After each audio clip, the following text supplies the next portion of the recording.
Welcome to VS4 news. వాహనదారులకు రవాణా శాఖ మరో ఛాన్స్ ఇచ్చింది.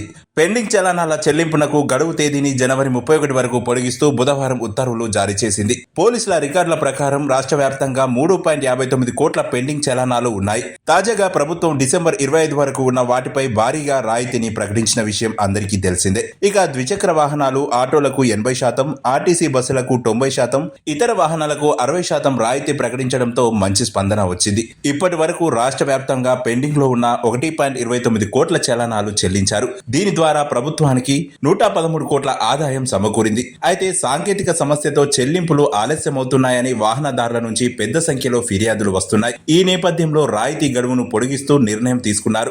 ఈ అవకాశాన్ని సద్వినియోగం చేసుకోవాలని ట్రాఫిక్ పోలీసులు విజ్ఞప్తి చేశారు. అయితే సైబర్ నేరగాళ్లు నకిలీ వెబ్సైట్తో వాహనదారులను బోల్తా కొట్టించే ప్రయత్నం చేస్తున్నారని, చలానాల చెల్లింపులో ఎలాంటి సందేహం ఎదురైనా 04027852721 అలాగే వాట్సాప్ నెంబర్ 8712661690 నంబర్లతో సంప్రదించాలని అధికారులు సూచించారు. ఇక మీ సేవ, Paytm, T wallet, net banking ద్వారాను చెల్లింపులు స్వీకరిస్తున్నట్లు వివరించారు.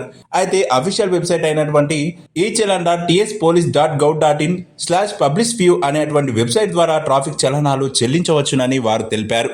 ఇలాంటి మరిన్ని లేటెస్ట్ న్యూస్ అప్డేట్స్ కోసం VS4 న్యూస్ ఛానల్ని సబ్స్క్రైబ్ చేసి పక్కనే ఉన్నటువంటి గంట సింబల్ని నొక్కండి. ఇలా గంట సింబల్ నొక్కడం ద్వారా మేము చేసేటువంటి ఇలాంటి మరెన్నో ఇన్ఫర్మేటివ్ వీడియోలన్నీ మీకు ఎప్పటికప్పుడు నోటిఫికేషన్ ద్వారా అందుతాయి. మరొక ఇలాంటి ఇంట్రెస్టింగ్ వీడియోతో, మరొక సమాచారంతో, మరొక వీడియో ద్వారా మళ్ళీ మీ ముందుకు వస్తాం. అంతవరకు సెలవు.